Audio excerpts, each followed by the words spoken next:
Okay, tabletop YouTubers, Twitterverse, and pod people, it's time we had a little chat. I'm Anthony, co-host of the Dueling GMs podcast and resident GM of the Epic Blunders crew. The core of our group has been gaming together for nearly 20 years.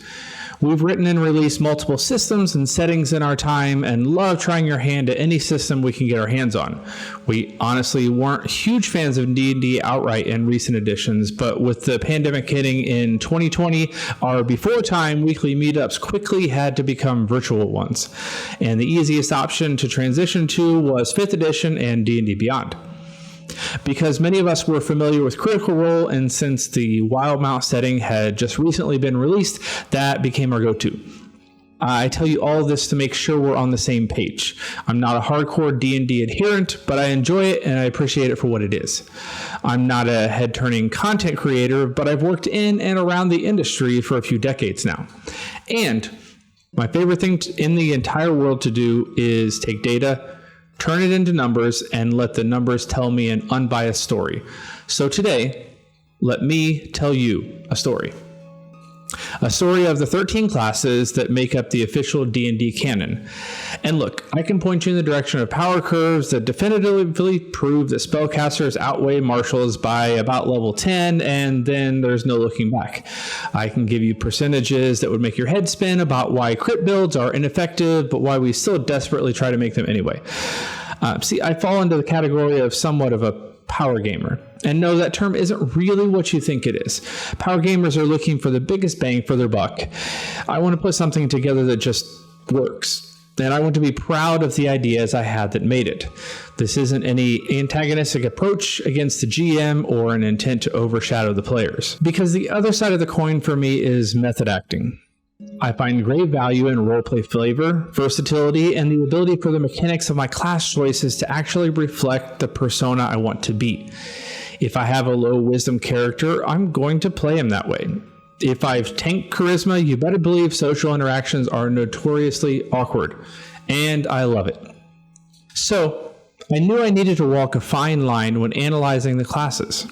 I needed a way to break them down so that it captured both the inherent power, survivability, and versatility of the classes, but didn't overlook the fun, multi-use features that make each class so unique. And while I'm sure my list of what to include in this little analysis won't look exactly like yours might, I hope you understand that this is about as holistic as I was able to get in my process. We're looking basically at power plus utility plus usable features plus flavor potential. And I'm telling you this now because I think there will be very few of you who like the results. So let's start with the categories, what I was trying to encapsulate with each one, and why I thought it should be included.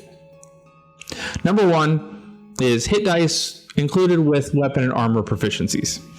We start with an easy one. Hit dice determine your hit points and short rest healing, while armor and weapon proficiencies come at a premium if you don't get them right out of the gate. Number two, save proficiencies. Certain saves are extremely helpful. Dexterity being at the top. Wisdom, Constitution, great. Others, not so much. Then we get to primary features, which at least in my estimation would be the top tier functions of that particular class. And please note that this may not actually be the thing that the player's handbook says is the feature of the class. We'll get into that more soon. Then we have secondary features, which is simple enough, the second most important class feature. And then we have the tertiary features. Most classes have a handful of extra bonus functions that are at least worth exploring. Number 6 is it multi-class friendly? This is very important to me. Maybe you don't like to multi-class. Maybe you've never tried it. Maybe you do it all the time. But certain classes are ripe for it while others struggle. So we'll look at which ones and why. Number 7 is damage output. Here we really dig into power a little bit. You'll see that casters rate higher than martials, and even fighters won't classify as high here as casters. It was the best way to very simply factor in damage output with spellcasting, multi-attack features, and occasional class-related damage bonuses. Number 8 is a total count of rest-related resources. How many features in the class come back after a short rest, after a long rest? How vital are they to the usefulness of the class as a whole? Number 9 is utility out of combat. Many classes are designed almost exclusively for fighting. Which ones have features that allow them to shine in the exploration and social pillars, or even simply through knowledge or skill challenges? Number 10, versatility. How does it hold up in the melee, ranged, utility, and spell power categories? Or is the class merely a one-trick pony?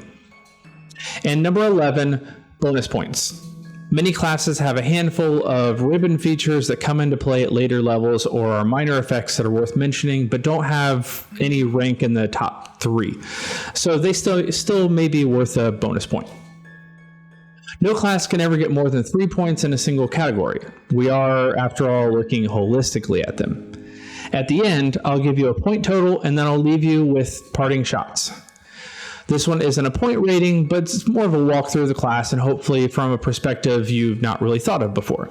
I guarantee you that at some point you will likely be enraged, while my takes on other classes you'll find yourself nodding right along in agreement, such as the way of gaming. We all have our favorites and things we hold very tightly to. I'm not about to tell you that you're a bad player for liking certain class or that you don't know what you're talking about if you disagree with me. I'm just going the way that the numbers point me.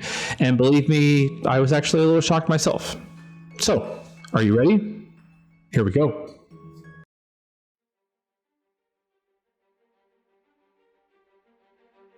All right, we're going alphabetically. So we're going to start with the Artificer. According to Handbook, they are a master of invention and ingenuity who wield tools to create magical items and effects. They have a D8 hit dice and start with light, medium armor, shields, and simple weapons. So I gave that a 1.5, 1.5. Save proficiencies are intelligence and constitution, so that's worth a point. The primary feature is that they have magic item infusions that continue to scale. They continue to gain access to better infusions. They can swap them out.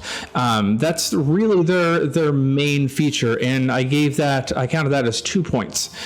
Their secondary feature is that in addition to the magic item infusions, they have increased attunement slots. They get up to 4, and I believe eventually up to a 5th slot, and then even their 20th level feature gives them a bonus armor class based on how many magic items they have attuned, and a number of other features that kind of go along with that.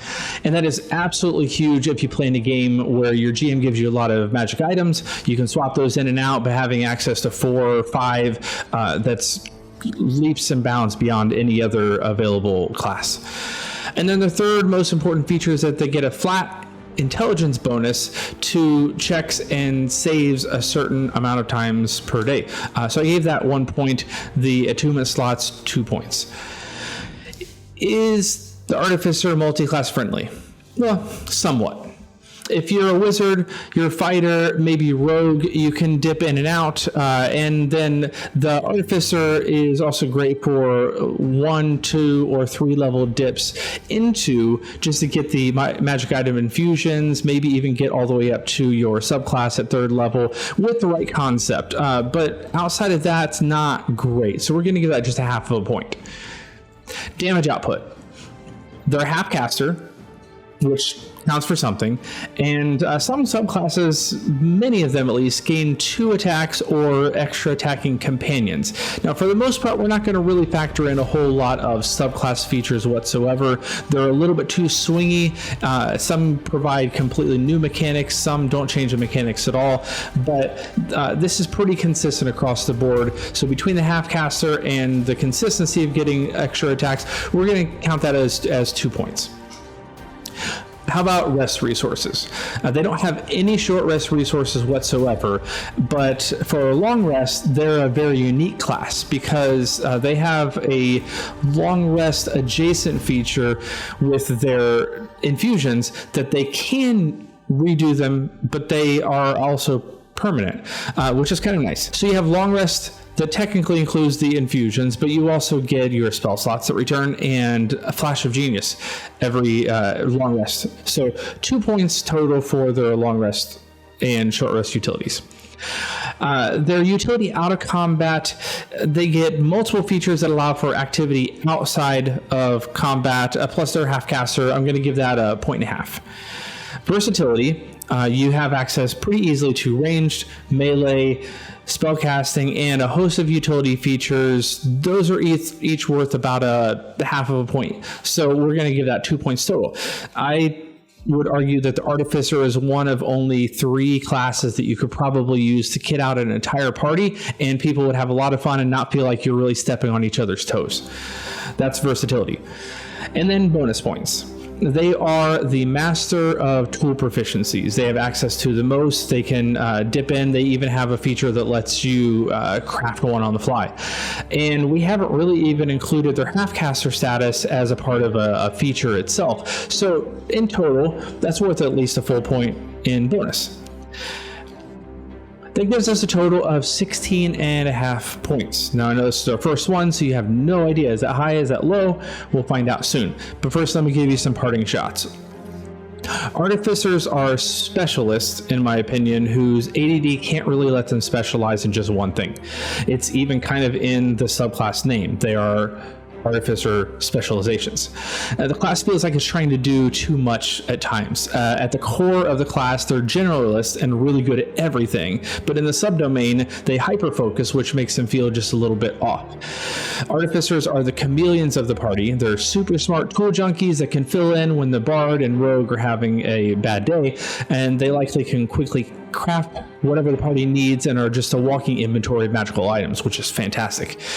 Their limited spell lists and slots force them to lean into a specialization just a bit, but the flavor is great for any build that you might consider. So that's your Artificer.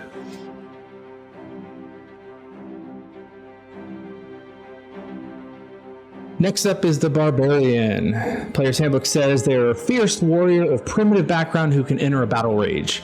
They've got a d12 hit dice and light, medium armor, shields, simple, and martial weapons. So I give that 2.5 points collectively. Their save proficiencies are strength and constitution. We'll give that 1 point. Primary feature for me is that while they're raging, they have damage resistance. If you're playing a barbarian, you're really playing a barbarian because of the damage resistance, whether you want to believe me or not. That's huge. 2 points there. Their secondary feature is not rage, brutal critical. And I say that because they spend 3 entire class feature level ups on the critical. You ultimately, though, only get a 5% chance for 3 entire class features to trigger because it only happens on a critical. It feels really weak, in my opinion. I'm only going to give that a half of a point, and don't get me started on the do you use a D12 weapon, do you use a 2D6 weapon, that's on you. Finally, we get to the third most important feature to me is your rage. You get strength bonus, you get advantage on strength. Eventually, we'll even factor in your 20th level, +4 bonus to strength. I really feel like rage is a bad feature. Sure, it feels like you're doing a lot more damage, but early on, it's a +2, which you could get easily from other features in other classes. And even at high level, I think you cap out at a +5 and you get it at about level 17, 18, somewhere around there, which most people don't even play to, but +5 is not that great. The bonuses related with rage in general are pretty bad outside of once you factor in your subclass. But again, we want a flavorful class on its own that doesn't include all the subclass features. We don't want it to be reliant on the subclass. So this just doesn't really scale well. And then on top of that, you're really only limited to strength-based weapons. You pull out a bow, suddenly it doesn't matter if you're raging, it doesn't count anymore.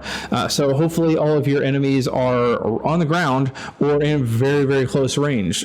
You fight a dragon that's smart enough to fly around your barbarian, relatively useless. That doesn't feel great for your primary class feature.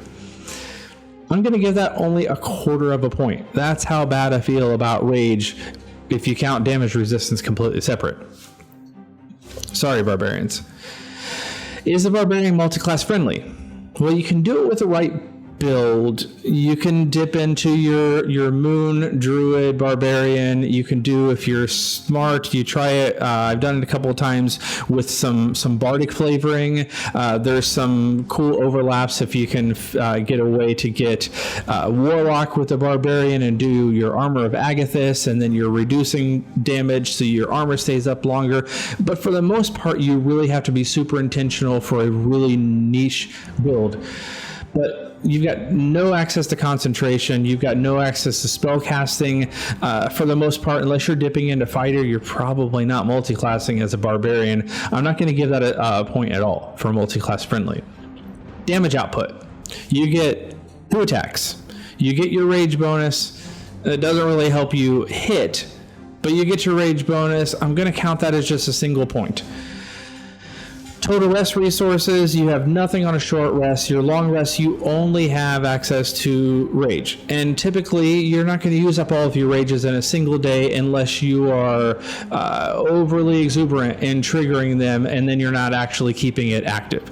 So there's rarely a reason to stop and long rest early just for the barbarian. Total resources, I'm only going to give that a 1.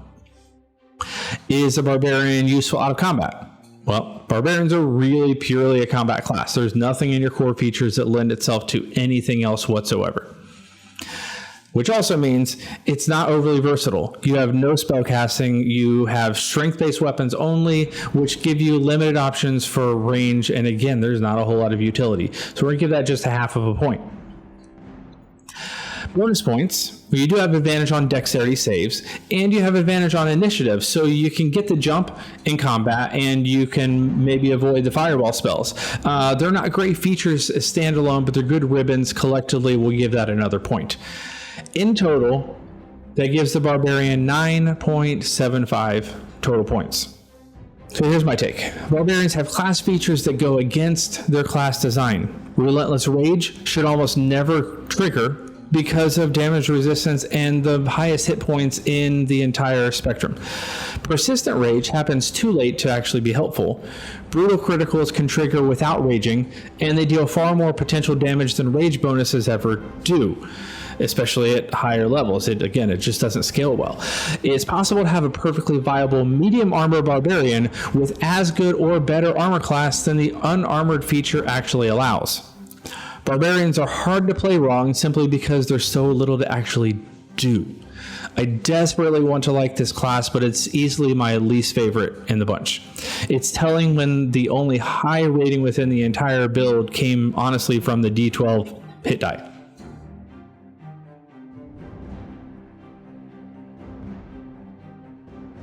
All right, next up is the Bard. The Player's Handbook says they're an inspiring magician whose power echoes the music of creation.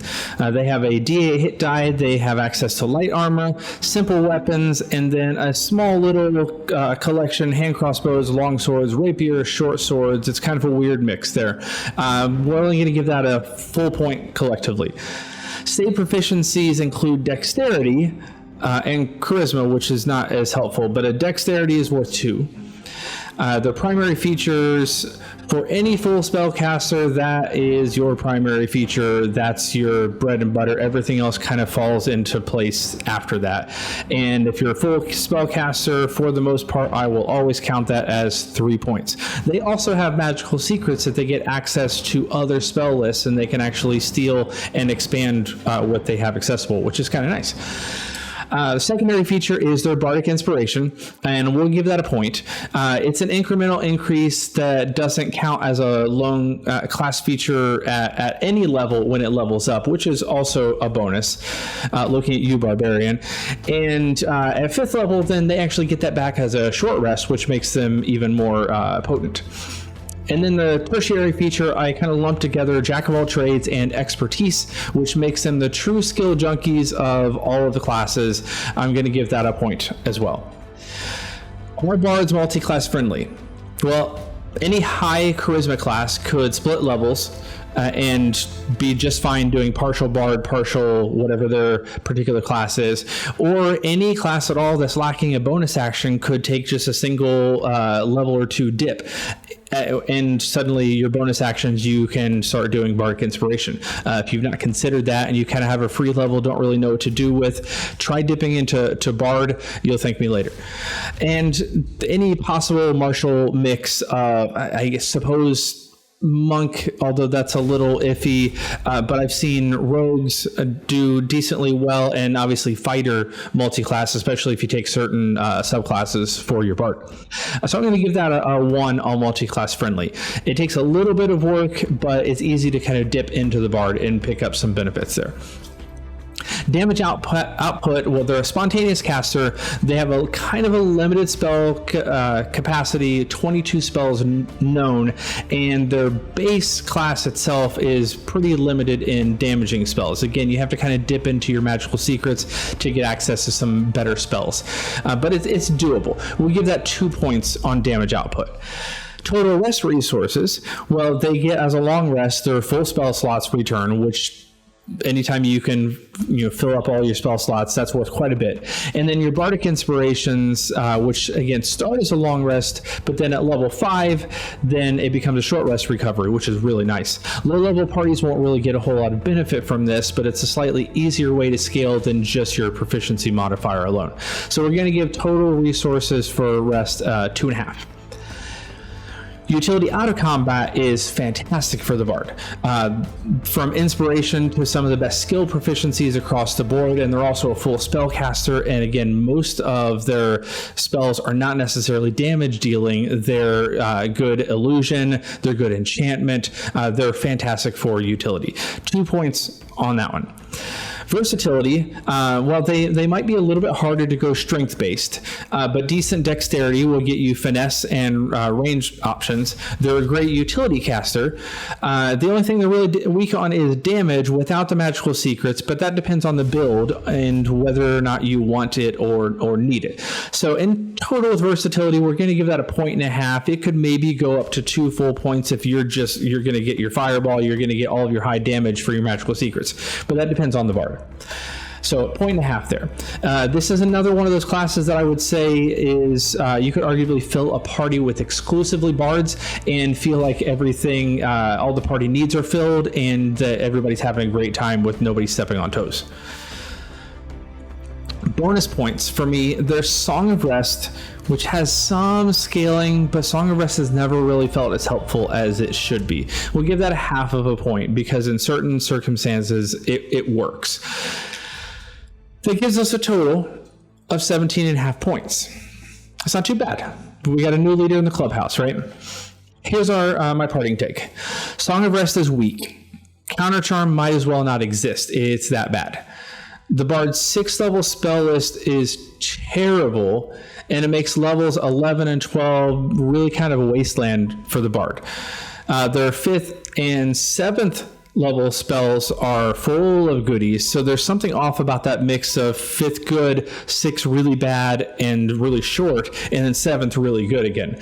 And I don't think there's another class that gets as few subclass features as the Bard. There's only 3 different upgrades as you go.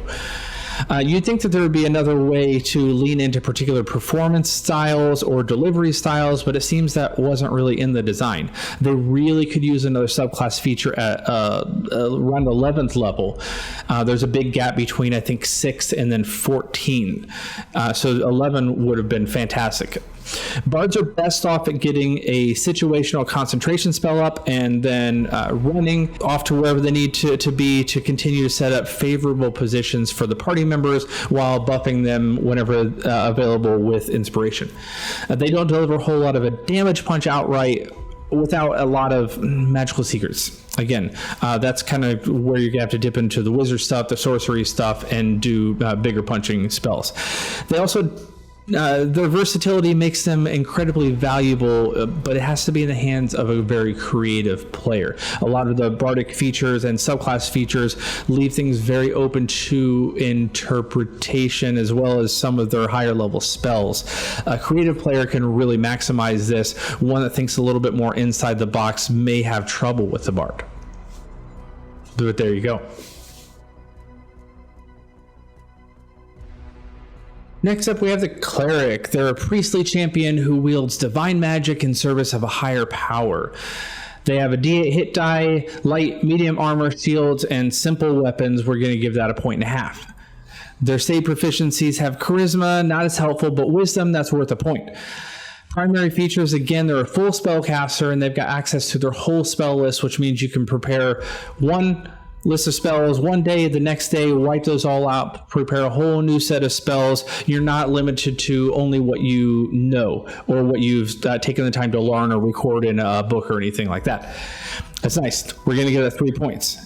Secondary for me is their Channel Divinity, because that expands both in number of times that you can use it, and also it comes back on a short rest. It's a little bit more powerful than the Paladin feature, and the fact that you get more uses. I'm going to give that a 1.5 total. And then number 3 for me is Divine Intervention. It's often forgotten because people save it for like a Hail Mary type of approach, but it's a key part of the class features, and it's really powerful when it kicks in, and you technically can try it once per day. You might as well give it a shot. The more times you use it, theoretically, the more opportunities you have for it to actually trigger. I'm going to give that a full point. Multi-class friendly. Wisdom makes it a trickier build in general, especially given the religious spin of the class, but it is kind of doable. Martial multis are actually not too out of the question, especially a fighter dip.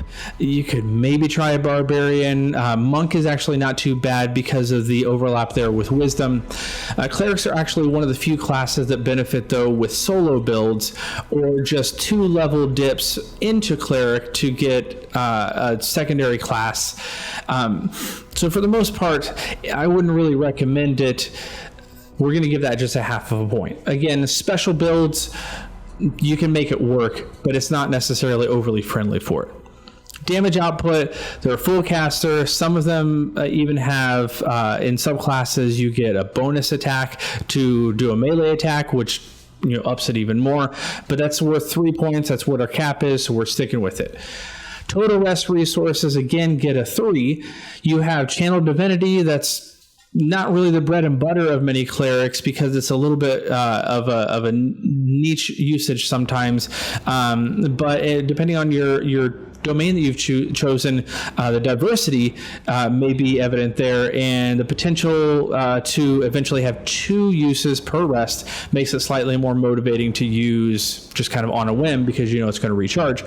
And then again, you get spell slots, and at first glance that's kind of all you get for a long rest, but again, the Divine Intervention is technically once per day, so we're going to give all of those collectively together 3 points.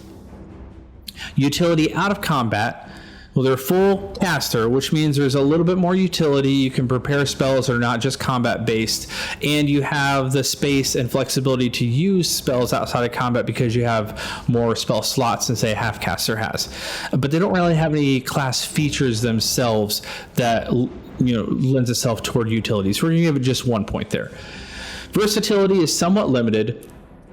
Most powerful cleric spells or features require near range. Casting and attacking from a distance limits that functionality. Most of them gain features that add to melee damage, but it's almost always a single attack per round. And a few domains give damage bonus to cantrips, so clerics lack some of the utility casting as well, but they make up for it in support and in healing. So it's a little bit all over the place, a little bit limiting in some ways. We're going to give it just a 1.5 total. Here's the bonus points. Domain features here, again, we're not really talking too much about subclasses, but since you start at level 1 with a domain, it seems like it kind of lends itself a little bit more. Domain features can vary from granting heavy armor and martial weapons to really powerful must-haves like Circle of Mortality for the Grave domain or Emboldening Bonds for the Peace domain. Again, I'm not talking too much about the subclass features, as I really believe you shouldn't need the subclass feature to change a terrible class to a good one. So I'd rather mostly focus on the base class features. But the domain should be mentioned because consistently they're a high point in an already really powerful class. So we'll give that a point going away. In total, that gives the clerics an 18. Here's my parting shots. Turn Undead mostly just pisses off your melee fighters. Sure, attacks of opportunity, they're a thing, but when your fighter or paladin or whoever is surrounded by 4 things and they can only hit one of them as they all run away, they're just going to have to spend a whole bunch of time chasing them down. And then destroy undead upgrades, they happen 5 separate times as class features, but they all seem like they're just underpowered enough to be completely useless. For example, a DM isn't going to be throwing many CR2 creatures at your party by level 11 unless it's a never-ending swarm style encounter, which is cool, albeit rare, and I would hate to be the one running it. So as much as Destroy Undead seems really, really cool, for the most part, unless you are already overpowered for the encounter, it's not going to really affect hardly anything in your encounter. But that's your cleric.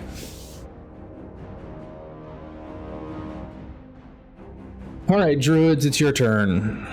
They're priests of the old faith, wielding the powers of nature, moonlight and plant growth, fire and lightning, and adopting animal forms. Sounds kind of cool. They've got a D8 in their hit dice. They have light and medium armor as long as there's no metal, shields as long as there's no metal, and then it looks like a list of weapons that they tried to include if they didn't have a whole lot of metal. It's kind of a weird mix, so collectively we're going to give all of that a 1.25. Save proficiencies include intelligence and wisdom, so we're going to give that a point. They're full spellcasters, so again, access to an entire spell list, just like the clerics, we're giving that a full point. Secondarily, they have wild shape. Your mileage may vary with that depending on your class, but it's worth a 1.5. Because of that, if you're a moon druid, it's probably closer to 2. If you're other types that don't necessarily have as much functionality, maybe you would consider it a 1. I'm going to sit it at a 1.5. Number 3, I have to slot in the circle features. There's not really much more to the druid class outside of spellcasting and wild shape, unfortunately.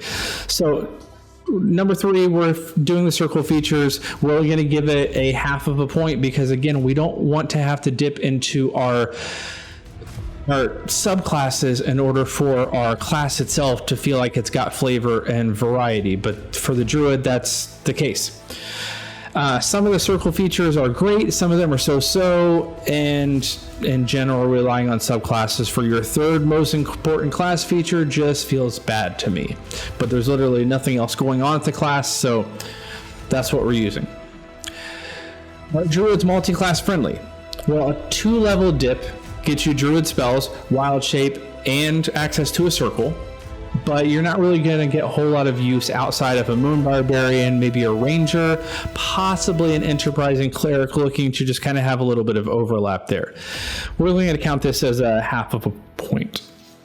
Damage output, again, they're a full caster, and then wild shape might get you multiple attacks, but it's at the expense of your casting itself, so be a little bit wary there. We're still giving it a 3. Damage potential is pretty high. Total rest resources, we're giving this one a 2. Your spell slots come back on a long rest, so that's quite a big advantage right there. And then if you're the type of druid who frequently utilizes your wild shape, like Circle of the Moon, some of the later ones, Circle of Stars, Circle of Spores, some of the ones that can use wild shape for things other than wild shaping, which it's kind of a weird thing anyway, then you're likely to take advantage of the short rest recovery. If not, then that's not really much of interest to you. But collectively, between the slots and the wild shape coming back, both of those worth 2 points. Utility out of combat, well, you're a caster, so you have a host of spells, but then on top of that, with wild shape, you've got the option of stealth, infiltration, scouting, that type of thing. So we're going to give the utility total a 1.5. Versatility is possible. You have builds that exist for melee, especially if you're doing wild shape or if you're taking shillelagh. You can also do some decent range builds or spell sniping builds, and then obviously lots of utility support healing types of casting. But they don't really overlap well. You kind of have to pick 1, maybe 2, and fit your entire build around that. So we're going to give the versatility just a point total. And then there's no bonus points. We've already dipped into their circle in feature number 3, so no extra bonus points there. Here's my takeaway from the Druid. I'm actually really surprised at how much Druids rely on their subclass for their flavor. The base class really is pretty boring. You cast spells, you turn into tiny animals, that's about it. More recent subclasses give you more expansive options for your wild shape usage, which is desperately needed and allows for some incredible flavor and utility, but it requires the subclass for it, and we're not rating subclasses today.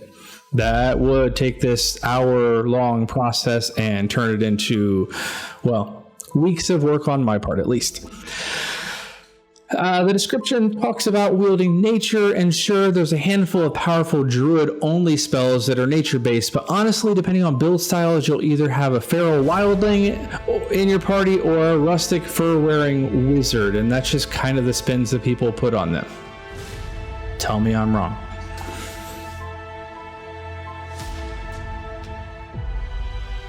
Next up is the Fighter, a master of martial combat skilled with a variety of weapons and armor. They have a D10 hit dice, and they have all armor, shields, and all weapons. That's a full 3 points for this category. Save proficiencies have strength, which isn't great, constitution, which is, we'll have a point there. Primary features for me is your action surge, especially because that gets more useful with every attack that you gain as part of the multi-attack feature. 2 points there.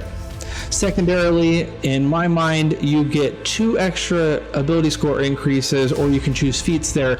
And then, without even specifying the type of stuff you get with subclasses, the fact that you have 5 different subclass features along the way, collectively, I'm giving that a point. Regardless of the exact feature that you get, getting 5 dips into a subclass provides a lot better flavor and more unique abilities. So that's worth something in my book. Fighters are, for me, number 1, possibly number 2 in multi-classing, and there's really no contest. You get armor, weapons, fighting style, second wind, all at level 1. You go level 2, you get action surge. You dip in 3 levels and you're at a subclass. If you go all the way up to 5, you get a second attack, and on and on and on. You could also flip it the other way and go fighter main and dip a few levels into another class, and you'll find that you have a lot of fun doing that because you get a lot more features and flavor to mix in with your fighter. I highly recommend it. Damage output, you get 3 attacks by tier 3, which is exclusive really to any of the martials, and a 20th capstone actually gives you a 4th attack, plus your action surges on top of that. If you really want to, you could be doing 8 in a single action at really high levels. It's kind of nice. You could potentially do more if you were really desperate, but it'll never amount to as much as a 9th level blast of any sort. However, it does far outpace any other martial classes. We're going to give it 2 points on damage output, and that's about as high as you're going to get with the pure martial class. Total rest resources, their short rest is number 1 on the entire list, hands down. Fighters benefit most from multiple short rests during the day. They get both second wind and action surge back, which is really their entire class. You couple this with any fighting style that you may have or feat that grants maneuvers, and you're looking at the potential for 3 different features that return every time there's a short rest, just for a baseline fighter, which is nice. So we're giving it 2.5 points total for rest resources, primarily for that. But then on a long rest, even though they don't have a whole lot going on, Indomitable does come back on a long rest. For my money, Indomitable is really just a great way to fail your wisdom or intelligence save twice instead of just once, but maybe that's just me. And you only get it at level 9, so it's not overly great as a feature itself, but we're factoring that in. 2.5 total on the rest resources. Your utility out of combat is pretty limited. Your additional access to more feats means it's possible to maybe pick up something with added utility, the chef feat, the skilled prodigy, that type of thing, but it's pretty highly unlikely. This is mostly a combat class, so 0 points on utility. Versatility, again, we don't have a whole lot of utility, and there's definitely no spell casting, but you can attack multiple times from range or melee. If you really kind of, put your ducks in a row, you can do range one round and melee another round, or if you're really desperate and you have a way to make it work, you can do melee and range in the same round, which is kind of nice. So versatility, that's 1 point total. And then bonus points, Indomitable is nice if you can get it to trigger and your dice are cooperating with you, and getting 3 of them at high levels is pretty solid. But again, you don't really start getting it until level 9, which is higher than a lot of people even play, so we're going to count that as just a half of a point. In total, that gives the fighter 16 points. So not too bad, right up there with some of the higher ones. We'll see if it stands up. Here's my parting shots for the fighter. Fighters generate a lot of extreme opinions in the TTRPG world. Either they're boring and don't scale well in combat compared to wizards, which admittedly is absolutely true, or they're super powerful, super flavorful, and the go-to class for half of the community. If you don't believe me, check all the statistics they have for D&D Beyond, that type of thing. They're always human fighters, top of the list. Don't really understand it, but there you go. I don't fit well into either one of these camps. It's absolutely true that pure fighters struggle to keep up in DPS versus full casters, though they typically do a far better job than barbarians, rogues, monks, or even rangers. Plus, their skill options and versatility out of combat is markedly poor. For that reason, what I love fighters for is multi-classing. Fighter mains can dip 1 to 3 levels out and not miss much on your full build, but becoming more useful outside of combat, and you kind of have a potential to become more intriguing as a character as well. Other classes can dip 1 to 3 levels into fighter and gain a ton of hit points, weapon armor proficiencies, and lots of short rest ways to improve your damage output and your health recovery. It's worth a look. I promise, again, you'll thank me later.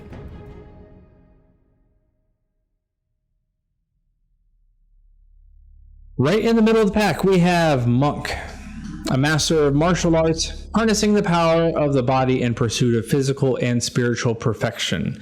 They have a D8 hit die and have almost no proficiencies whatsoever. What little they have going to constitute about 0.75 total in this category. Save proficiencies are strength, which is not overly helpful, but dex is worth 2 points there. Primary features, number 1 for me is key points. But be careful, blink and they're gone. They allow some versatile utility, but for the really good stuff, it's going to cost you. And nothing is free. It'll all cost key. Dodge, disengage, dash as a bonus action, plus your key points. So I'd like it to be better. I'm only ranking this 1.5 points. Secondary features, unarmored movement and defense. Nope, not martial arts. Collectively, this makes you tough to hit, and you can move like the wind. I'm going to give that a point total for those two combined.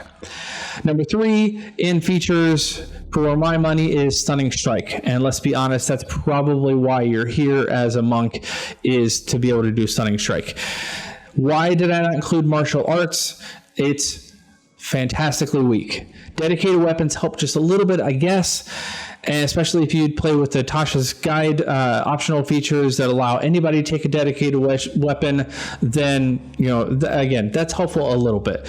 But you lose access entirely to martial arts, which should be like the entire class itself, if you have any armor or any shield whatsoever. So it doesn't make you feel great at all. Stunning Strike, however, that's worth a point. Is the monk multi-class friendly? Well, heavy reliance on your unarmored movement and your defense, plus flurry effects requiring no weapon at all, make it really hard to multi-class well. That said, I've got a number of builds that dip multiple levels into monk simply for some subclass features you can't find elsewhere. So throwing half of the class out just to get a couple of extra subclass features. I wouldn't recommend it for most people, though.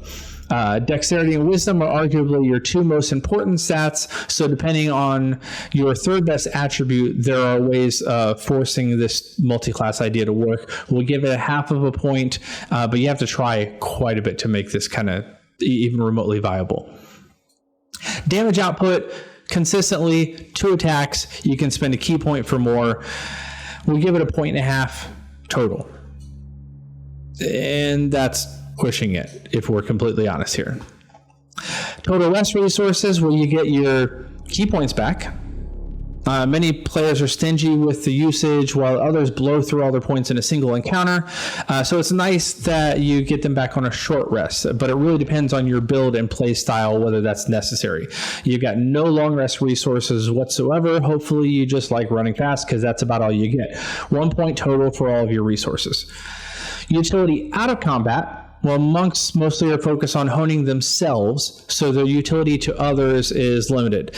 A few subclass features scratch this itch, but nothing solid within the class itself, so we're going to give that a 0. Versatility. Well, unarmed strikes requires melee. Flurry requires a previous attack action, so there's not much room for range fighting, even though Kensei monks and dedicated weapons help this a bit. And it's hard to add casting into the mix.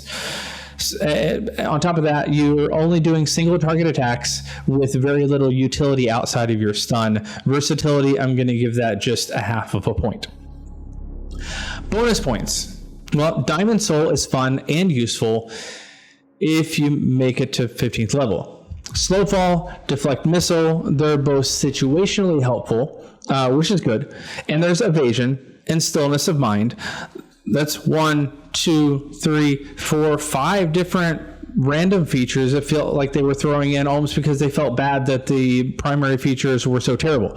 In my mind, a lot of the ribbon features of the class are actually better than the main ones. Collectively, those are worth 2 points for me.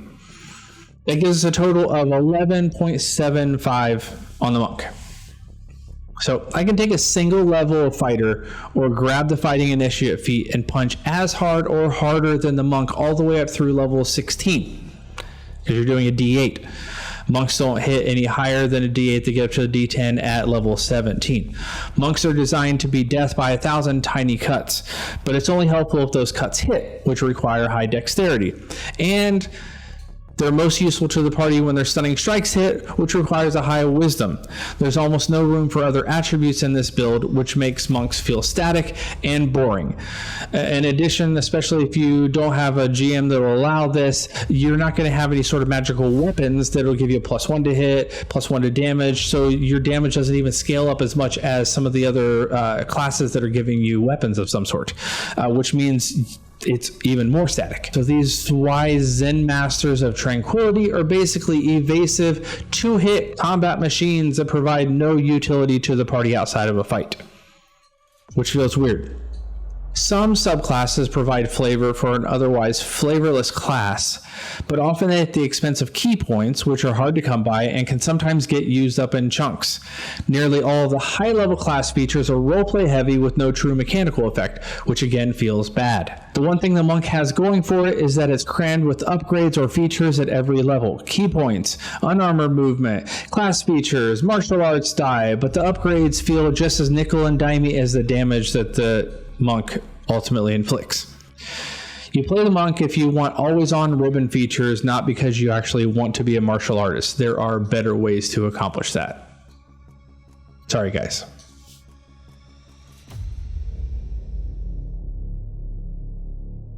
All right, next up is the Paladin, a holy warrior bound to a sacred oath, and I love the fact that they finally did away with the whole lawful good only, and you have to be an adherent to some sort of deity. An oath is much more flavorful, in my opinion, allows for a lot more diversity in the class itself. Hit dice is a D10, and they get all armor, shield, simple, and martial weapons. So just like the fighter, we're giving this 3 full points, max it out. Save proficiencies are wisdom, that's worth a point. Charisma, not so much. Primary feature is Divine Smite, which honestly is free spell slot usage multiple times per round without casting for massive damage without a roll or a save, which means no wasted slots. So what's not to love? 2 points. Secondary feature are your auras. Almost every variant has a level 6, 7, and 10 aura. This is hugely powerful. And then the range on all of them increase at 18th level, which makes them even more massive. 2 points again. Number 3 on the list is Lay on Hands. You get precise healing and a form of lesser restoration. You can remove disease, you can remove poison, that type of thing. It's the ultimate spell slot saver, and it also scales for free with level. That's 1.5 points in my book. Multi-class friendly? Well, no, but yes. Obviously, fighters benefit. And then you have the Hexadin, which are extremely overpowered and far too common. And then Sneak Attack stacked with Smite on rogue builds are nasty, especially if there's a critical hit involved. If you want to see the most dice rolled possibly at a single attack, that's probably the way to do it.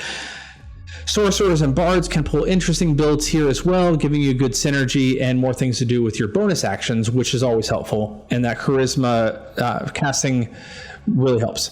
All of these will require some careful planning ahead to pull off those. So outside of very specific build types, not necessarily. So we're going to give it a point in multi-classing. Damage output, they're half caster. So it gives us a little bit of room to work. And then they also at level 5 get a multi-attack. So combined, we're going to count that as 2 points. Total rest resources, they've got a huge amount of resources that come back on short and long rest. This is a total of 3 points. Here's what they've got. You've got Channel Divinity. Unlike the Cleric, that always remains at a single use per rest. At first glance, this would warrant bumping them up to a higher need to short rest more frequently, but most Paladin Channel Divinities are also really extremely niche and likely won't get used during a full adventuring day all the time, except in specific circumstances. And surprisingly, the Paladin takes top billing in the long rest department. They get Divine Sense, they've got Lay on Hands, and their smite slots, their spell slots, all recover on a long rest. And then at higher levels, they also get Cleansing Touch at, I think that's 14. So collectively, all those resources, those are worth 3 points. Utility out of combat. As a half caster, there's limited slots to go around, and most spells relate to damage, healing, create additional auras. The auras to raise saves in general are nice, even if it's kind of generic. We'll count this as a 0.5 point total for utility. Versatility, well, you're here for the smites, and you can't do that at range. Spellcasting is available, but it's limited, and often you're using your slots for the smites. Utility, therefore, is also limited. You're mostly stuck with melee, and that's about it. We're counting that as just a 0.5 point. Bonuses, however. While spellcasting doesn't even make it on the feature list, so we're going to throw it in here. You get a fighting style, you have disease immunity, cleansing touch at 14th level. Those are all fantastic icing on the cake. So we're going to count this as a 1.5 points. That gives us a total of 18, which is pretty far up there. Parting shots for the Paladin. In my mind, Lay on Hands makes you a great combat medic option, but there's no sense in using too much at once.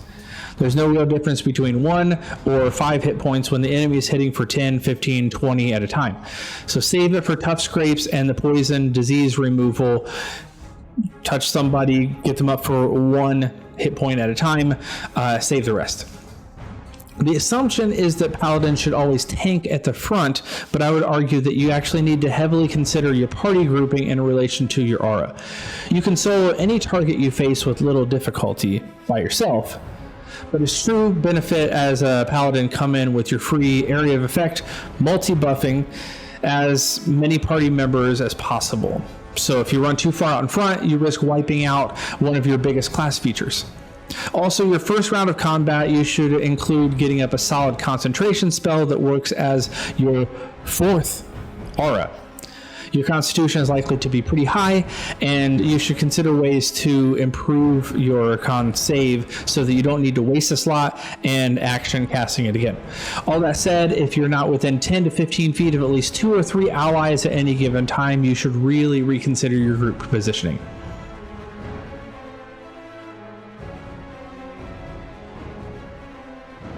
Next up is a ranger, a warrior who uses martial prowess and nature magic to combat threats on the edge of civilization. They've got a D10 hit die and all armor and weapon proficiencies outside of heavy, so we're going to count this as 2 points. They have a dex save, so it's another 2 points. Strength doesn't really count for anything. Primarily, their features are honestly a meta feature. It eliminates the need for the entire exploration pillar. You have either your natural explorer or your depth explorer, but the fact that when a ranger's in the class, you're basically taking out one of 3 primary points of the game feels a little iffy, and maybe that's just the way that people have decided to play the ranger, or how GMs have decided to run their games if they see a ranger, but that's kind of how the class features stack up. We're only going to give that 0.75. I just feel like it's a little less than a full point there. Secondary features, kind of the same way. They basically have heightened senses. They have primeval awareness. They have favorite enemy. They have feral senses. Collectively, probably amounts to almost a point. Again, tertiary features. Well, it's another class that's fully reliant on subclasses. You have all those little kind of nickel and dime things, but they're not all that great, which leaves us with subclasses for number 3. Which means we can only give it a half of a point at most. That said, companions, damage bonuses, cool bonus action combos, it's all there built into the subclass, but I wish that you could do something more with the ranger class as a whole before you dip into the subclass. Making it take a subclass to do all those things is kind of weak in my book. Are rangers multi-class friendly? Well, honestly, not really. Most of the primary benefits of multi-classing in ranger are far greater going just fighter instead. Druids could maybe benefit here, possibly rogues. Any casters, though, would mostly become too multi-ability dependent, if you know that term, mad, as the class already is quite mad more than any other class, because you're going to want strength, potentially, or dex. You need con, you need wisdom. It's kind of all over the place, and dipping into another casting class with intelligence or charisma just feels like a really bad idea. Multi-class friendly, I'm going to say no, 0 points. Damage output, they're a half caster, so that counts for something. You get 2 attacks. So again, that works pretty well in your favor, and many subclasses give you a bonus action attack in certain circumstances. Again, I said we weren't going to really count too many of the subclass things, but this is pretty consistent across the board. All of that together, we're going to count as 2 points. Total rest resources, I'm giving this one a 1.5. You get absolutely nothing, unfortunately, on a short rest.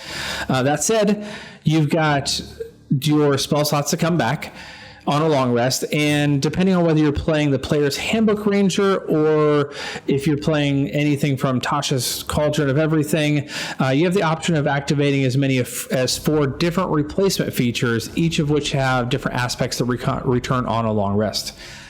So we're counting this total as a 1.5.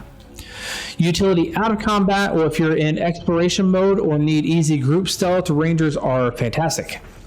Outside of that, though, there's limited spell casting, but that helps a tiny bit here. We're going to count utility out of combat as 1. Versatility, you've got, again, lots of utility, and they make easy ranged or melee builds. There's a little bit of simple spell casting, but you can't really focus too much on it. A lot of times the spell casting just adds to your range or melee damage. We're going to give versatility a 1.5. And then bonus points, well, Landstride helps with mobility. Hide in plain sight and vanish help with stealth. I mean, I guess kind of. Most of this can be replicated with simple spells or a different class feature at way lower levels. And then half casting as a feature gets relegated to the bonus again. So all of that collectively we're counting as 1 point, which gives us a total for the Ranger at 13. All right, parting shots. I'm going to give you a couple controversial takes. Number 1, Rangers are better at sneaking than rogues. There, I said it. Don't believe me? Ask Pass Without a Trace, ask Hide in Plain Sight, and check out the special text on Vanish. Combine that with better climbing and avoiding difficult terrain, and you have someone with a lot more versatile hiding capabilities that also potentially benefits the party, not just themselves. Controversial take number 2. Rangers make the best out-of-combat party healers. They're the only caster who's likely never going to use all their spell slots, so you slap a middling level Cure Wounds on a few friends and let your cleric and druid save their slots for something far more important. Semi-controversial take number 3. Rangers are bad fighters with better flavor and things to do out of combat. That's about it. They'll never keep up in damage, but at least they have the same hit die and better saves.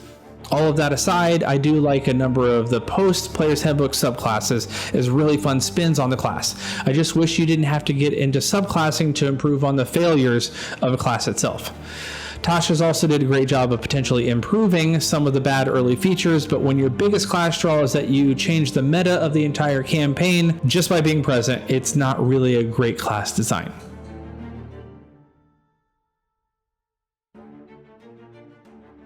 Next, we have the Rogues, everyone's favorite scoundrel who uses stealth and trickery to overcome obstacles and enemies.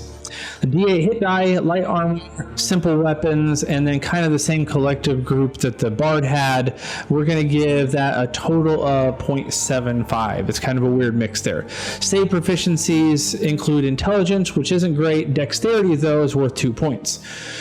Primary features for me, reliable talent number 1. It would be even better than it already is, but it doesn't appear until 11th level. Most campaigns never even get there, which means this honestly is mostly for theory crafters like you and me. It's still worth 1.5 points though. Sneak attack number 2. It seems great. It's really powerful in tiers 1 and 2, but only getting 1 attack and limited opportunities to apply your sneak attack make this way less appealing, particularly at high levels. Plus, your DPS doesn't scale well as you continue to level. The saving grace is, are you playing with the optional flanking rules, because that helps a lot. We're going to give this 1 point total. Number 3 is your cunning action, which honestly is the Rogue's bread and butter. Unfortunately, in my mind, it should be tied to the sneak attack rather than take another mechanic that allows you the possibility of getting a sneak attack. It's another odd intent versus design choice in my mind, but it's worth a point. Multi-class friendliness, well, you almost have to, given the makeup of the Rogue, honestly. High dex is the only real requirement here, and every other class can benefit greatly from dexterity. And then adding additional attacks, spellcasting, invocations, whatever you end up dipping into, Rogues are desperate for something to do other than search for traps and stab things. You're going to have to look outside of your class for that, as you'll find out here in a second. So multi-class friendly, 1 almost by necessity. Damage output, well, there's a single attack only with a really badly scaling sneak attack. So we're going to give that a 0.5 point. The only way this really scales up is if you count a 6 ways of either spending valuable feats, multi-classing, or going into the Arcane Trickster and becoming kind of a quarter caster all on your own. Total rest resources, I'm sorry, Rogues, you literally have nothing. If you really want to be picky, Rogues gain a short rest ability that comes back at level 20. So honestly, I hope you like running and hiding, because that's about all that you can do. Utility out of combat. Well, the Rogues are one of your better skill classes, and 1 single extra feat or ASI that might boost some capabilities. You would think that Thieves' Tools would actually factor in here, but outside of getting proficiency as a class at the start, there's nothing really that inherently says you're great at them in general. If you don't do your expertise, if you don't have a high enough dex, although if you don't have a high dexterity, why are you playing a rogue? People assume that they're the best at Thieves' Tools or the best at skills. They're up there, but not the best. Utility in general is middling. We're going to give this just a 0.5 point. Versatility, well, you've got reliable talent and expertise, so that adds a little bit to your utility. Again, it's a decent skill class. You can attack from range and melee with finesse. That's how you trigger your sneak attack, obviously. There's no spell casting outside of 1 subclass, so we can't really count that. Versatility is pretty high. That's a 1.5 total. And then here's your bonus point. You get an additional ASI or feat at level 10, so that helps a little bit with the feel, but I feel like the rogue could desperately have used something more valuable for the class as a whole at level 10 instead. You get expertise at 1 and 6. That's nice, at least, I guess. We'll give this a total of 1 bonus point for all those things, which gives us a total of 10.75. Parting shots. Some of the rogue's design goes against his desire. You want to guarantee a hit and sneak attack, invest in dual wielding, and then the fighting style and the feat that make it actually usable. You don't want to do all of that. Crossbow expert, try that one. With the hand crossbow, that might do the trick. But that's a feat investment as well. Plus, either of those options use your bonus action, which eliminate your ability to use your cunning action ability, which feels like bad design. Your only other option is 5 levels in a martial class, and you shouldn't need to multi-class to make your first class work. But this is one of the best examples of a class that falls apart the longer you solo your build. So you almost kind of have to dip into multi-classing at some point. Uncanny Dodge helps you mitigate damage, and Evasion, Slippery Mind, and Elusive are doing a lot of heavy lifting, desperately trying to help you make your saving throws and avoid attacks at advantage. But at the end of the day, you've got light armor, you've got no shield, so your AC is pretty much toast, and at higher levels, the chance of a big monster hitting is almost a foregone conclusion. So having your entire class features revolve around either getting hit slightly less, taking slightly less damage, or hitting slightly more often just feels like a bad design. And then using your 20th level feature only once to not screw up feels really, really bad, especially when other classes turn into living avatars of deities or handing out wish spells like candy. And let's be honest, you're not even at the top of the skill monkey list. We established bards, especially lore bards, have rogues topped. Artificers, they actually come in close as well. So total of 10.75. I wish rogues were better designed than they are.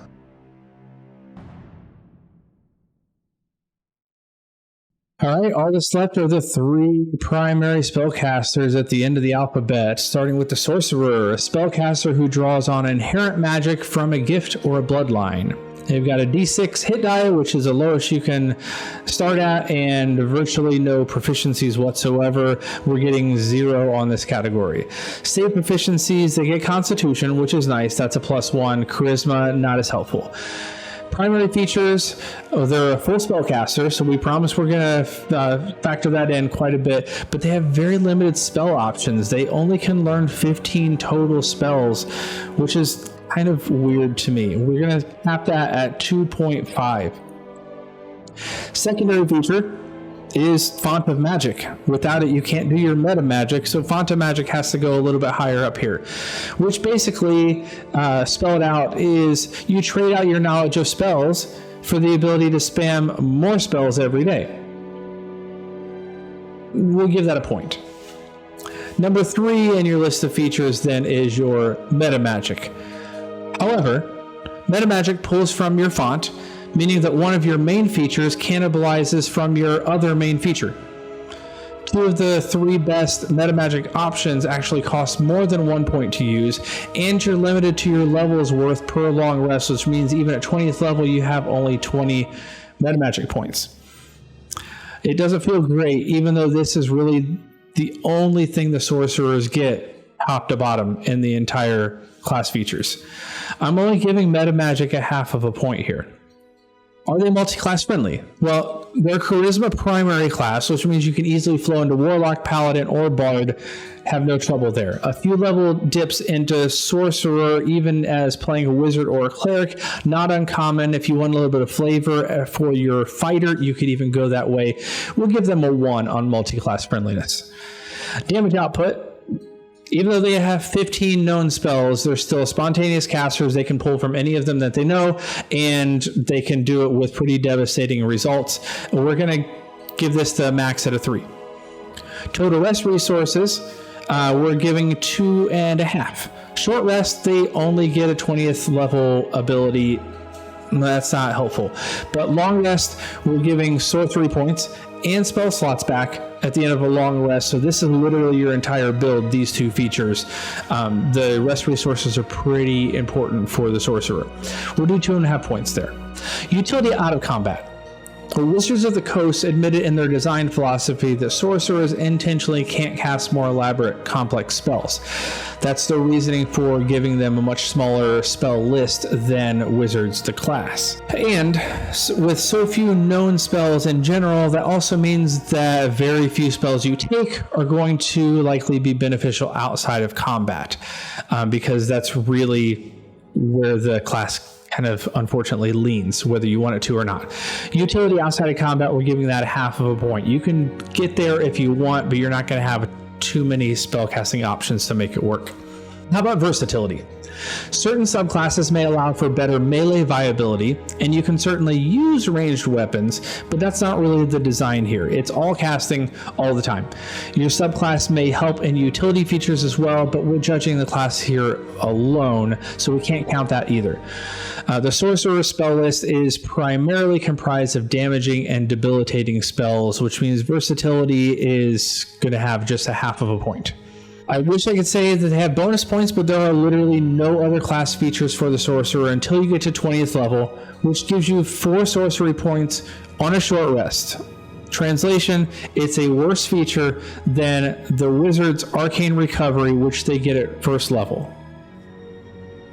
What's going on there? This gives us a total of 12.5 points and makes the sorcerer far and away the worst spellcasting class in the game. I like the concept of the sorcerer. I do not like the way the sorcerer is put together. Here's my take. I honestly can't get past the fact that sorcerers only know 15 spells and you stop learning them entirely at level 17. If you're a decent prepared spellcaster, you can prep 15 spells by level 10. And even a bard knows 15 spells by level 11, which is the only other spontaneous spellcaster that they have in the game. This class really wants you to use cantrips with your meta magic, so using no spell slot combined with something that could give you more spell slots. Translation, a sorcerer's slightly modified cantrip costs spell slots to cast. I'd love to get into the details and the flavor of the subclasses, but that's not what this Rant Fest was designed for. In short, you take out the origins and sorcerers might be the absolute worst class in the game, hands down. I'm sorry, it's true. Second to last, we have the Warlock, a wielder of magic that is derived from a bargain with an extraplanar entity. They start with a D8 hit dice, light armor, simple weapons. We'll count that collectively as a single point. Their save proficiencies have wisdom and charisma. We'll give it a point total. Charisma is not worth a whole lot here. Primary feature for me, pack spellcasters with unlimited short rest recovery and all spells automatically upcast. We're going to count this as 2.5. They only have a couple, but they have that nice feature of getting it back more consistently and the upcasting thing. So we'll do 2.5 there. Secondarily are the Eldritch Invocations. You can get up to 8 different free magical effects, at will casting, powerful one-use spells, and more as you continue to expand in the class. We're going to count that as 2 points. And then number 3 on the list are the Pact Boons. You get 4 different options if you count Tasha's that almost act as a second subclass or archetype, which feels really nice. You choose your features and gain access to additional invocations based on the choice that you make. So we're going to count that as 1 point. That opens up additional options for your invocations and gives you a lot more flavor there. Warlocks, in my mind, outside of perhaps the fighter, is easily the best class to multi-class into or to multi-class out of. 1 level gets you a patron, which is the subclass here, as well as the beginning of your short rest pack slots, which is kind of nice. 2 levels adds the start of your invocations, which is often enough to make numerous different builds explode with mechanics and flavor. And then a third level gets you your Pact Boon, and all sorts of options open up, more spell slots, all this sort of stuff. And especially with the Hexblade, the Hexadin, the Bard Lock, the Sword Locks, and even fighters multi-classing into Hexblade become extremely powerful here. On the flip side, Warlocks can get a lot of use dipping into Barbarian, in addition to any of the other 3 charisma classes. I can seriously envision a build for any class to overlap with the Warlock and have endless more options and flavor. Multi-class friendly, this is a 2. Damage output, spellcaster with unique casting traits. So we're already ranking that up pretty high. Their Mystic Arcanum help with higher levels because their upcasting does stop at 5th, and then they get access eventually to a single 6th, 7th, 8th, and 9th slot. And then you always have Eldritch Blast with upgrades. We're giving the damage output here as 2.5. They can't necessarily sustain high damage spells, but they can always fall back on the Eldritch Blast or some sort of equivalent for their build. Total rest resources, we're giving them 3. There's a lot going on here with the Warlock. Short rest is actually number 2 on the total list of short rest resources. They have pack slots, which are powerful heightened casting that exchange power for volume. And then a good number of your invocations also return with the short rest.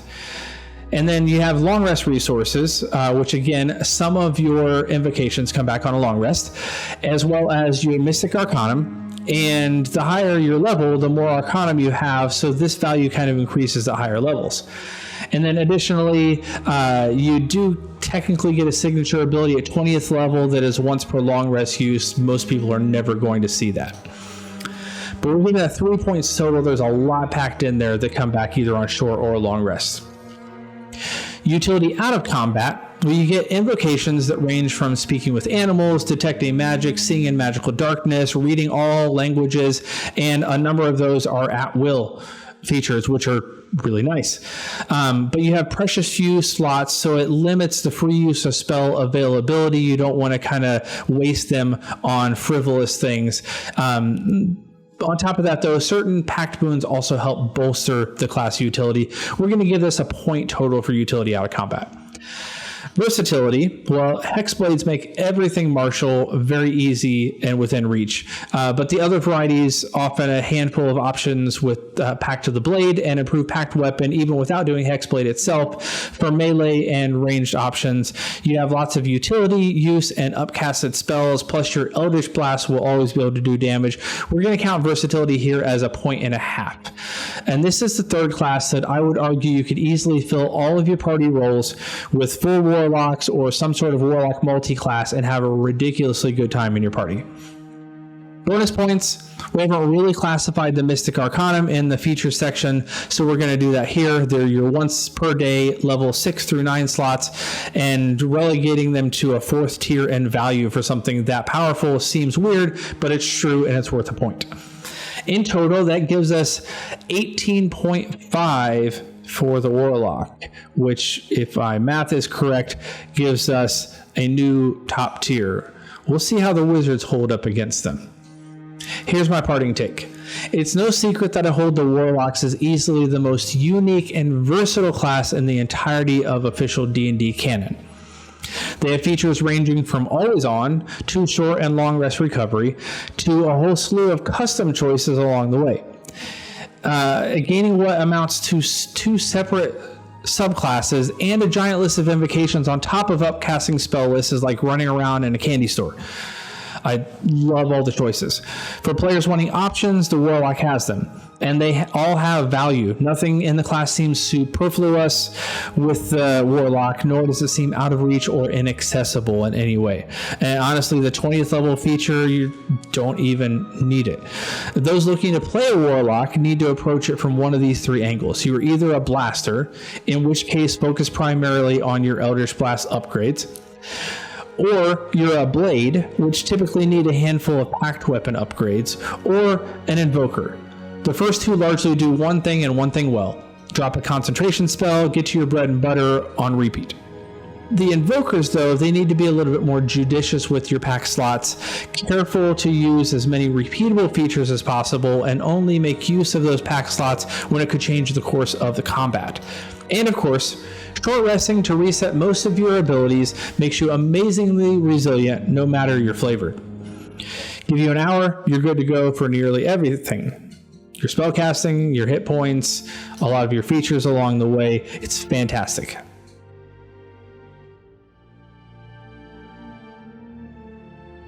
Last but not least, we have the Wizard, a scholarly magic user capable of manipulating the structures of reality. Just like the Sorcerer, they have the lowest hit die at a D6 and virtually no proficiencies, so they get no points there. Save proficiencies, they have Intelligence and Wisdom. That's worth a point total. Intelligence isn't necessarily going to help you out a lot. Primary features, well, they have a very expansive spell list and the ability to learn and copy new spells at cost, plus they learn new spells at every level. We're giving this a full 3 points here. Secondary features, your Arcane Recovery is kind of nice. At top level, you can gain 10 levels worth of spell slots back and no more than 6 level all said and done. It's good scaling. It's not great, and it's odd that it's a short rest. You can use it at the end of a short rest, but only once per day. It's a little bit odd there. We're going to go with a single point here. Third feature, well, unfortunately, there's not a whole lot left to it. The flavor of the class really comes from the arcane traditions, but we don't like relying on subclass for the flavor of the class. We're going to give this a half of a point. You do get a lot more variety there, but we can't classify it any higher than that. Are wizards multi-class friendly? Well, this one's kind of tough. The only obvious synergy you have here is Artificer as the only other intelligence class. But you could argue that a dip into fighter wouldn't be terrible, and rogues who tend to have high intelligence can dip into this for much needed versatility, especially if they're arcane tricksters. For the rest, it's probably best to maximize your spell gains and stick with your solo wizard class. We're going to give this a half of a point for multi-classing. Your damage output, well, you're a full spellcaster. You have the most spell options by far. We're giving this max at 3 also. How about rest resources? Well, wizards can recover their spell slots, so that's a huge thing. But then they also, at a short rest, they can recover spell slots, sort of. It's limited to half their level, caps at 6, and it's only once per day, regardless of how many times you short rest. So it's something, but it's not a whole lot. Total resource recovery is 2 points.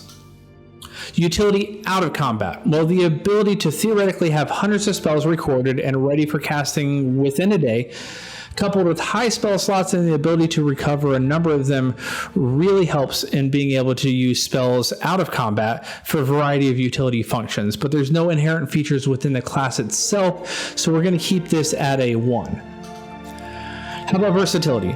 Well, there are ways of making a melee or range build work, but it takes a lot of planning and often a lot of multi-classing. Straight up, they're not great at either. But a vast library of spells makes for great utility, and high intelligence gives good skill checks on the mental skills as well. And then, of course, spell damage. So we'll count versatility at a point. How about bonus points? Spell mastery is fantastic, but I wish it came a lot sooner. It comes far too late in the class. And then the flavor of the class comes from its arcane traditions. The only other thing literally that you get in the class comes at level 20, which again, most people are never going to see. Total bonus will give half of a point, which unfortunately leaves the wizards at 13.5 points. I know a lot of you love the idea of the wizard, but I feel like sometimes the wizard is mostly theory crafting and all the crazy things you can do to break the game. So look, if you're wanting to maximize your damage output, high level wizards are your jam.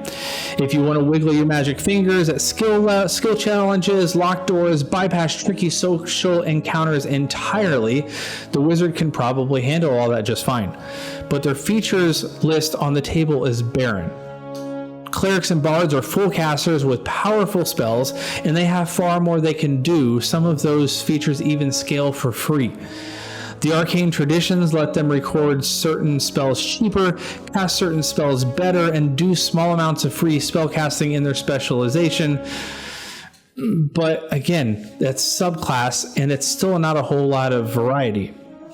In a rating system focused on sheer power, they'd pretty much be top of the list without question.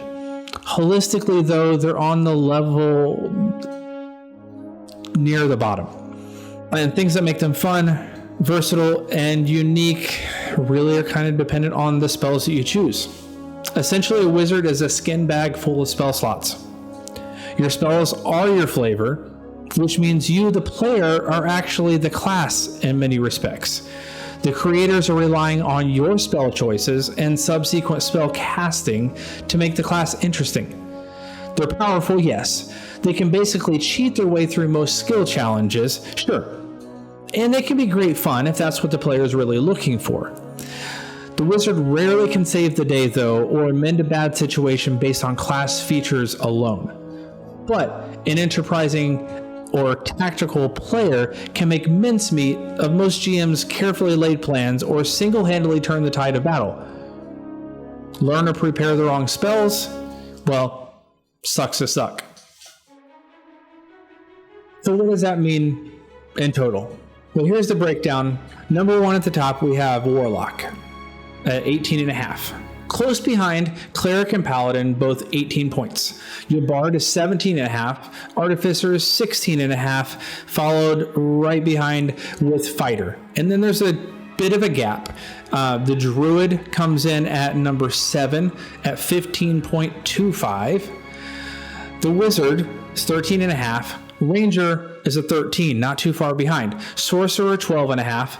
And then you have the bottom 3, Monks, 11.75, Rogues 11.75, and Barbarian 9.75.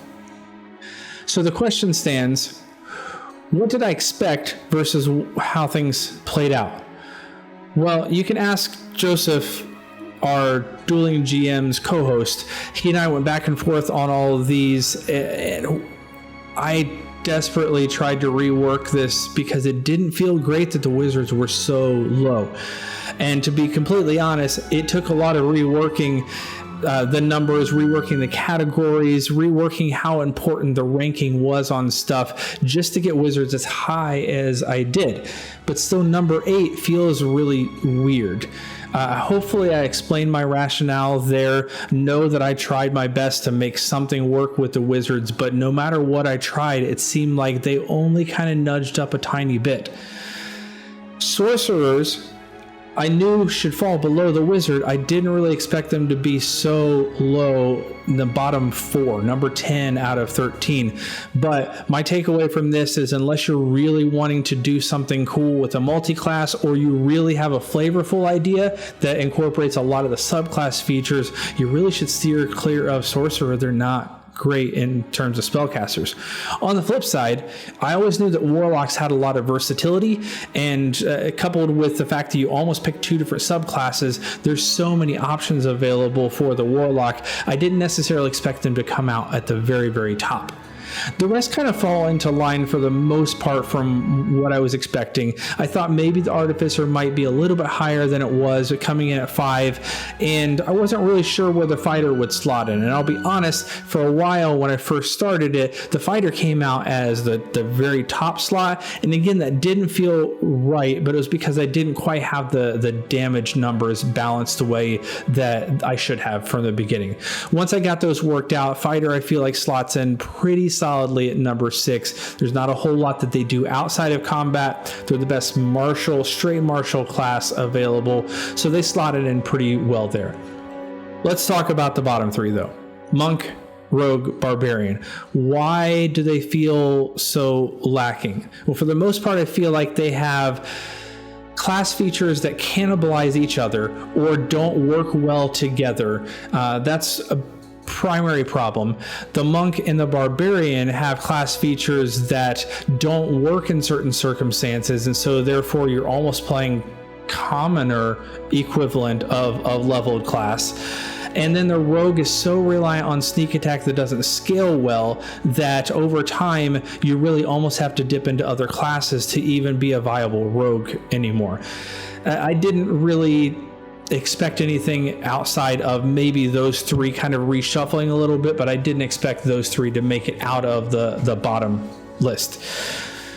But you tell me, where did I miss something entirely? Where did I overlook an entire class feature? How would you have maybe ranked things differently? Or where did I lean too heavily in on certain categories or miss an entirely maybe more important category?